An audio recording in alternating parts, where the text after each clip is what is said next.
Hi, I'm James Rostance and welcome to the 414. Each week with some of the greatest minds in marketing.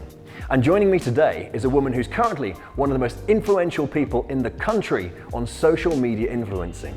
And it's my pleasure to introduce Emilie Quinn. So Emilie, how do you like to explain in a concise fashion what is influencer marketing?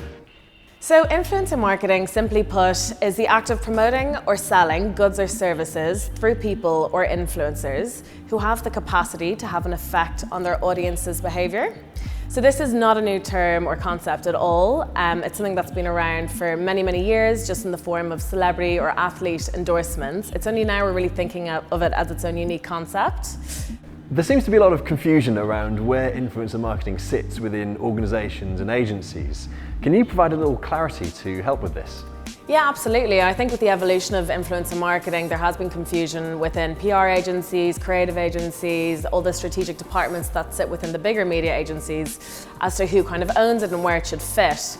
And I think it just comes back down to the KPIs and the main campaign objectives. So it's really important to work with the brands in kind of the initial conceptual phase of the campaign to, first of all and most importantly, make sure that influencers are being used because they're relevant and not just thrown in at the end for the sake of it. So what do you see as being the real power that influencer marketing has to offer?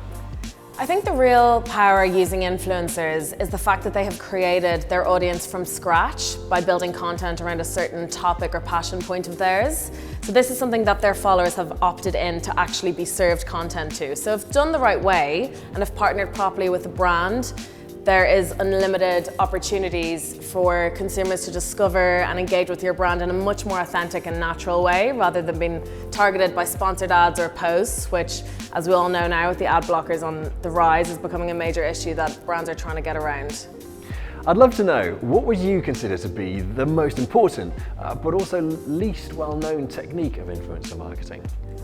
I think one of the most important techniques, and something that we can still see a lot of brands and agencies getting wrong still, is making sure that the influencers that you use are relevant for the brand. So making sure simple things like they actually like the product and they genuinely would use it, because this comes across in a very authentic way when they create the content with it. Another massive point for us is that the audiences between the brands and the influencers are aligned. An influencer may have many different types of passion points and things that they create content around, but if that's not aligned with what the actual product and the key story and theme of the campaign, then ultimately the campaign won't work. In your experience, what are the secrets to success in all of this?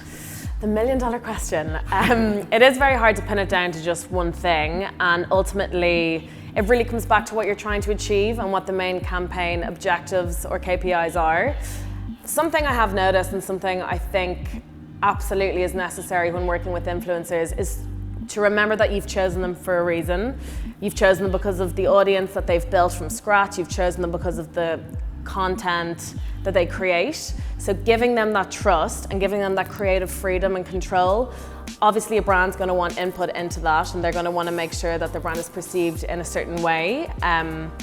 But ultimately, I think leaving the creative control over to the influencers and just trusting them that they know how to do this best, it will come across the most authentic. Emilie, thank you so much for joining us. It's been a pleasure. Thank you very much.